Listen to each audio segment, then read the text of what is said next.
Bienvenue sur Azimut, le podcast de l'orientation proposé par les spécialistes des études supérieures.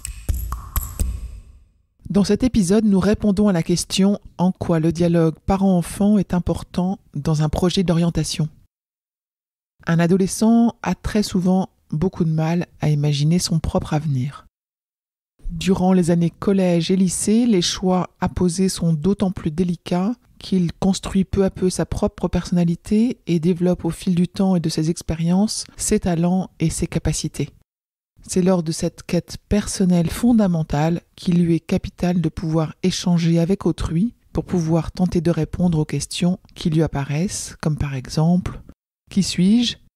Quelles sont mes envies ? Quels sont mes talents ? Pour quel métier suis-je fait ? Est-ce que je suis bon à quelque chose ? Est-ce que j'ai quelque chose à apporter à la société ? Mais également pour lui permettre de dire ses envies, ses rêves et peut-être déjà ses déceptions. La famille est le premier lieu où l'adolescent se sent aimé pour lui-même. Il va se trouver sans cesse encouragé à aller de l'avant et à croire en sa valeur. Dans cette quête, votre ado, votre enfant, a aussi besoin de trouver des interlocuteurs plus âgés qui l'aident à se projeter dans la vie d'adulte, un peu comme des passeurs, comme des modèles. Il les trouvera dans son environnement proche.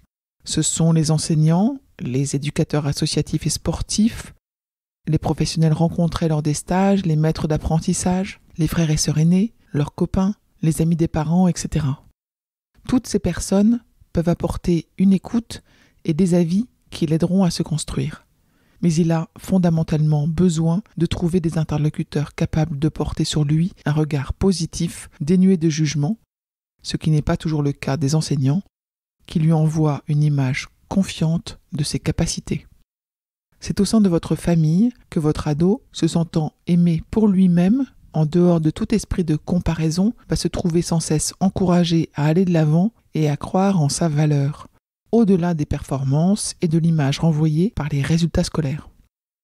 En tant que parent, vous êtes témoin de sa croissance, de son passage de l'enfance à l'âge adulte. Vous êtes donc particulièrement bien placé pour l'éclairer sur ses talents, sur son caractère, sur ses capacités. Tout cela peut se vivre tranquillement au fil de la vie de famille ordinaire, dans un dialogue constructif et discret, qui exige tout de même une attention particulière. Dans les épisodes du podcast que nous consacrons aux parents et à leur rôle dans l'orientation de leurs enfants, voici quelques recommandations que nous voulions vous formuler. Écoutez-le, écoutez-la. Poussez le plus souvent possible la porte de sa chambre. Soyez disponible au bon moment, et le bon moment, c'est son moment. Sachez repérer ses talents à l'école, dans les activités extrascolaires, dans ses relations, dans sa vie. Discutez de ses stages, de ses premières expériences professionnelles. Prenez rendez-vous avec ses profs et gardez-vous des moments privilégiés en tête-à-tête. Vous trouverez des épisodes de ce podcast dans lesquels nous abordons ces sujets individuellement. Je vous retiens quelques instants de plus pour vous remercier de votre écoute fidèle. Les nombreux messages que vous nous envoyez nous touchent beaucoup et nous lisons toujours les avis que vous nous laissez sur Apple Podcast avec émotion.